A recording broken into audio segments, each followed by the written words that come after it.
दबाव टाकतायत का असं वाटत नाही का तुम्हाला?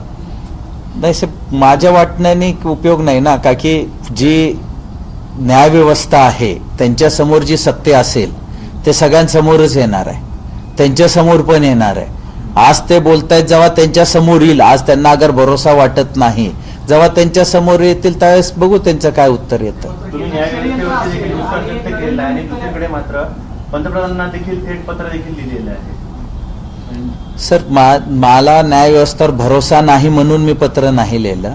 मी फक्त एक माझी व्यथा पंतप्रधान साहेबांना, प्रेसिडेंट साहेबांना व्यक्त केली आहे की असं असं घडलंय माझ्या मुलासोबत, जी काही चूक नव्हती.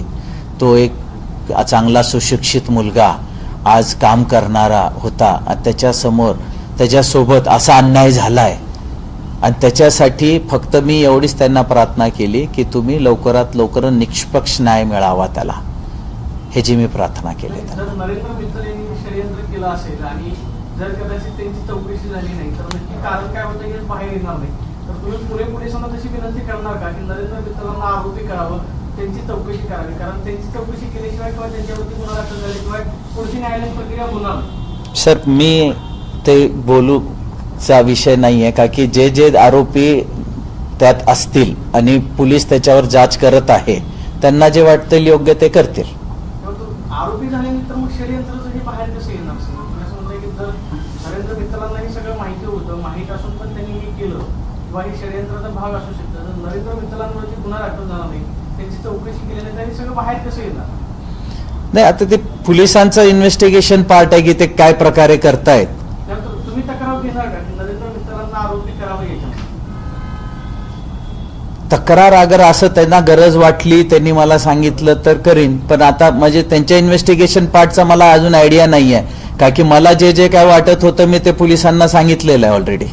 फास्ट ट्रॅक बद्दल सरकारकडून काय तुम्ही मुख्यमंत्र्यांना भेटलात, पत्र लिहिलात, पुढं काही बोलणं झालंय, काही तुम्ही त्याचा फॉलोअप घेताय की लवकर व्हावं, याच्यासाठी कुणाशी बोलताय, काही नाही?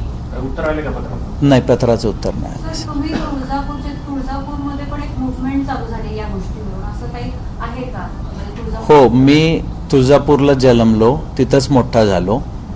माझे हे सगळे मुलं सुद्धा तिथंच, आमचे तिन्ही भावांचे मुलं सुद्धा तुळजापूरला जन्मलेत. शिक्षणासाठी आम्ही पुण्यात आलो होतो आणि तिथल्या लोकांना सुद्धा ह्या गोष्टींचा खूप दुःख आहे, म्हणून तिथं सुद्धा ते लोक म्हणजे कुठं आपलं आपलं दुःख व्यक्त करत आहेत. समाजाकडून कशा प्रकारची प्रतिक्रिया आणि सहानुभूती किंवा आपल्या ह्या संघर्षाच्या लढाईमध्ये सहभाग आहे? मी सगळ्या समाजांना हात जोडून विनंती करतो, आत्तापर्यंत तुम्ही माझा सगळा खूप चांगला साथ दिलाय, अजून मला न्याय भेटण्यासाठी सगळ्यांनी माझा असाच साथ द्यावा आणि ह्या दोघा आरोपीला व ह्याच्यात जे जे आरोपी असतील, जे समोर येतील पोलीस इन्व्हेस्टिगेशनमध्ये, त्या सगळ्यांना शिक्षा भेटण्यासाठी माझा सहयोग करावा अशी मी त्यांना विनंती करतो. पाठीमागे तुम्ही मीडियाशी बोलताना असं म्हटलं की लोहगडावर ती परिस्थिती ज्यांनी पाहिली त्यांनी पुढे यावं असं आवाहन केलं होतं, तसं काही तुमच्याशी कोणी कॉन्टॅक्ट वगैरे केलाय का? नाही, माझ्याशी कोणी कॉन्टॅक्ट नाही केलं. मी त्यासाठीच आवाहन केलं की त्यांनी पोलिसांकडे जावावं आणि त्यांनी त्यांच्याशी काय असेल ते सांगावं. सर, याच्यामध्ये काही जे मोबाईल रिकवर केले आणि त्या चॅटिंग आणि व्हिडिओवरून असं लक्षात येते की अनेक महिन्यांपासून म्हणजे ज्या वेळेस लग्न ठरलं त्यानंतरच खऱ्या अर्थाने कट रचला गेला, ज्यामध्ये कॉन्टॅक्ट किलिंगचा देखील एक पर्याय होता, स्लो पॉइझनिंग करणार होते. या ज्या काही गोष्टी बाहेर येत आहेत वेगवेगळ्या माध्यमातून, त्यात कितपत तथ्य आहे? सर, सत्यच असेल ना, म्हणजे पोलीस हे जी गोष्ट सांगू शकेल, मी कसं सांगू शकणार? इन्व्हेस्टिगेशन हे पोलीस डिपार्टमेंट करतोय. नाही, मला काही कल्पना नाही दिली. मला जे काही कळतंय ते मीडियावरूनच कळतंय. मी केतनचा खून करण्याच्या उद्देशानं सिंहने त्याची लग्न जुळवलं, मध्यंतरी